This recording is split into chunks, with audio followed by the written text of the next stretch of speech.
Yeah, thank you. Thank you. First of all, there are additional seats here in the front, and I promise I will not spit on anybody. So, including some chef employees, come fill in here. Yeah.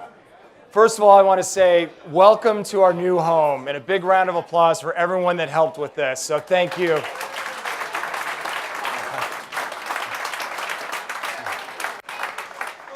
So T.S. Eliot has this quote about home, and it goes, "Home is where it starts from."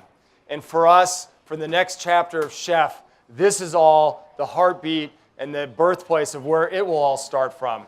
And I want to thank all of our employees, I want to thank our partners, I want to thank our investors, and probably most importantly, I want to thank our customers, because without all of that group, we literally would not be here today in this space.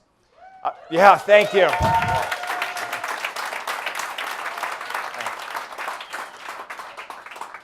So I just want to talk for a couple minutes and get into the fun stuff.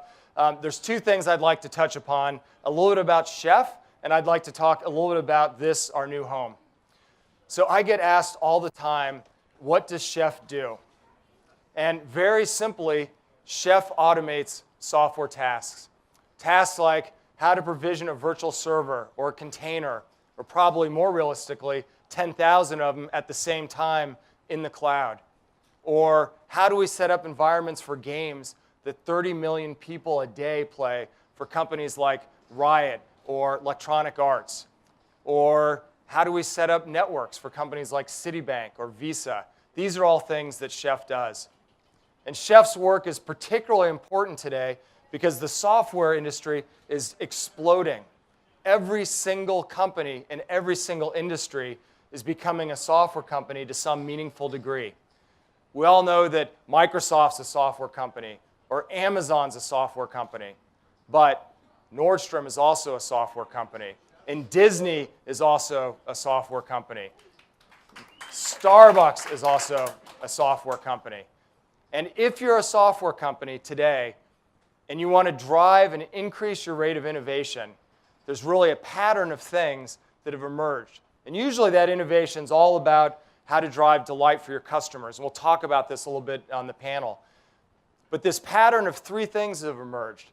And the first thing is cloud.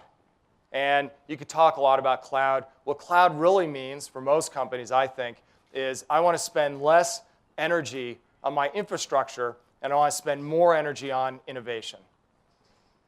The second thing is automation. Automate everything. That's what Chef does. That's what Chef does better than anything in the world. Thank you to everyone who's participated in that.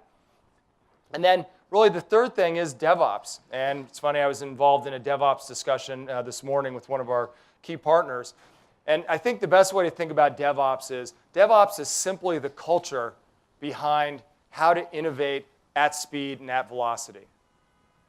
So if you're talking to a company about digital transformation, know that there's a very good chance that Chef is actually the glue that was part of that digital transformation. And then what does this all mean, for Chef, the business? First of all, 2014, banner year for us. We're finishing out right now. We'll have record, kind of across the board in terms of sales growth, in terms of customers, in terms of what's happened with the product, partnerships. We'll have somewhere over 150% year-over-year growth. And then employees, what we built this house for, we're about to finish the year with around 200. We'll about double over the next year. And that means hiring here in the Seattle area, bringing another 100 employees in, the vast majority of which will be technical. So great times for the company, great times for our community, and thank you all for that.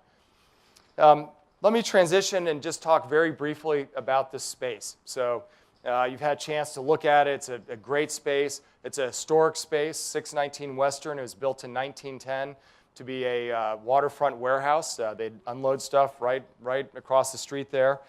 And over the years, it's had a really colorful life, and it's been many things to many people.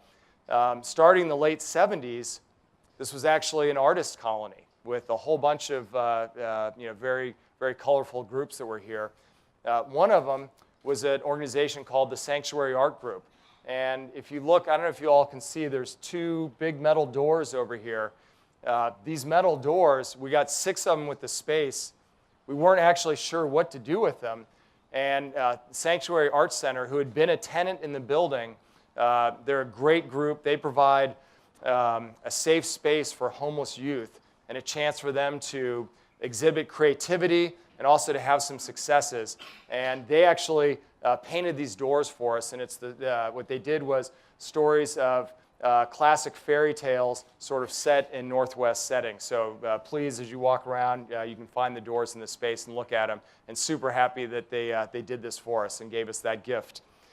So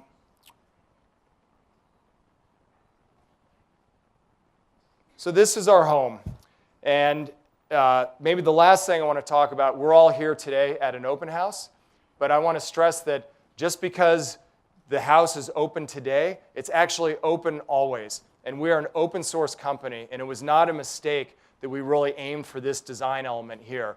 And our success, a great degree of our success as an open source company, is our community. And many times, they actually write parts of our code for us. And I want to make an invitation to that community at any time to come here. And this space, our beer taps, the coffee machines, these aren't just for our employees. These actually are for our community. So please come here, hang out with us. We'd love to have you here in this space. Okay. Please, big hand.